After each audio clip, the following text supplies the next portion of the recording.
Hello, I'm your internet dad.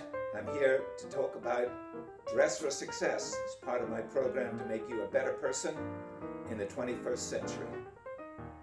I'm going to talk now about dress for success, and that really means a business suit. You should know that people treat you the way you dress. You treat yourself, you look well, they will treat you well. You look slovenly, they will treat you slovenly. It doesn't take a lot of effort and it doesn't take a lot of money. The problem is, when you look at fashion and clothing, women have immense sources, television programs, magazines, discussions. There's not a lot for men. The good news is there's actually fairly simple basics that once you learn them and apply them, you will become the successful person you always knew you could be. So there is your business suit argument. My own suit that I'm sitting in today, it was made in Savile Row in London, arguably the best tailor in the world. It cost me an awful lot of money, but you don't have to spend a lot of money to look sharp. Today's fashions are for tight jackets, shortish trousers, pant leg, short sleeves, thin lapels. These things weren't in fashion 10 years ago, and they may not be in fashion in 10 years' time. But you know what will be? Traditional suits. The suit that I'm wearing is the same one that's being worn in the portrait behind me. I'll be going to a business meeting next week in New York, and it's the same suit. It's over 30 years old, and it'll never go out of fashion. So what I want to do is to talk about what you're going to do to look good. And we're going to start with the basics. The basics are two suits, one navy blue and one dark gray, solid colors. We're going to get to checks and stripes a little later, but start with those two solid colors and start with natural fibers, no polyester blend. It's very noticeable and it doesn't cost that much more. What we got to do is to look at the choices that you have in Main Street, the places you can go to, the department stores or the tailors or whatever. And the first thing you've got to know is that manufacturers have different models, different suit jackets, different pants. You've got to go to a number of them to try them on. And the key thing here is don't necessarily listen to the salesman. He's a good guy or whatever, but you will know when you look in the mirror that it's right. And the one thing you've got to get right is the lie of your collar and your shoulders. If they are not right, there's nothing a tailor can do for you.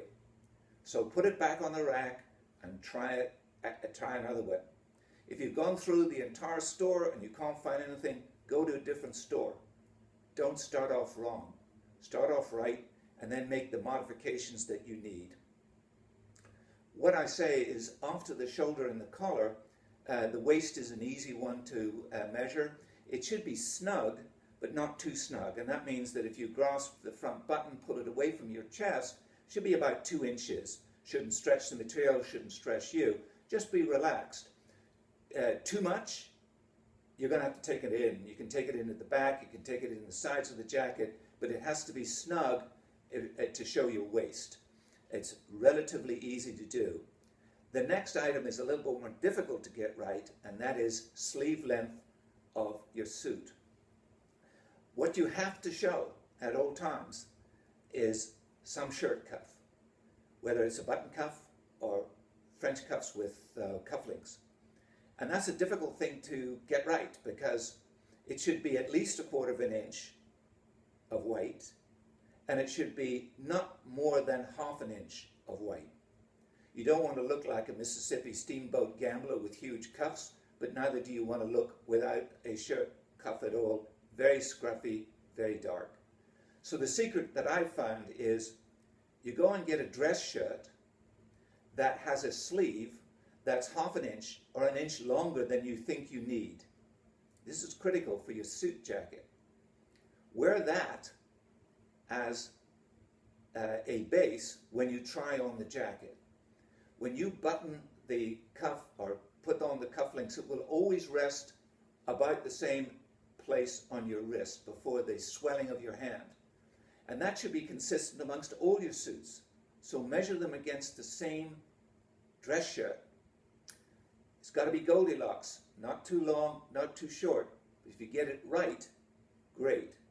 Now, if you look at your suit coat and you see buttons instead of the buttonholes that I have, don't be too worried about it, because that permits you to lengthen or shorten the sleeve. If your suit has buttonholes and buttons already, it's going to be too difficult. You really can't shorten it here. It's very, very difficult. So that's not a big deal. It's going to look good. If you get the sleeve right, it doesn't matter whether the buttons, the buttonholes have a problem. The length of the jacket is important. Again, and this is part of the store test for you, is if you drop your hands straight down as you stand up and curl your fingers slightly, the hem of your suit on either side should fall into the curl of your fingers. That's the correct length for you. If it's too short, you can actually get the suit coat lengthened. If it's too long, you can get it shortened. Most decent tailors will be able to do that for you. Get it right. I'm going to move on now to the pants, which is the one that so many people make mistakes with, but is actually the most easy to fix. And that is the length of your pant leg. Your pant leg should rest on the top of your shoe. Just rest on it. There can be a slight break in the front of your pant leg, but it should rest on that. If you have it too long, it'll be puddles of material, looks very scruffy. If it's too short, you'll see lots of sock. It'll look like it's not your suit, and the socks will be waving in the breeze. The good news is even a dry cleaner can fix this for $10, but when you buy the suit, make sure that there are good people who can make arrangements to get the measurements correct for you. Be happy when you walk out of that store, because you're going to be with this suit for several years. So don't compromise. If it doesn't look good halfway through this, go somewhere else. There's always other places where suits will be right for you, and then you know where to go for other ones. One final piece of advice. When you go for that fitting, bring your wallet with you and bring your cell phone if you carry your cell phone inside your jacket. The wallet is a bulge, and so is your cell phone, so that when the tailor is measuring you, that it's the way it will be worn by you. And when you stand being measured by him, don't stand upright with your chest out like you're getting the Nobel Prize from the King of Sweden. Stand the way you normally would in a cocktail party or a business meeting, relaxed and balanced. And he'll get it right, you'll get it right, you'll look sharp, and it'll be good for your future.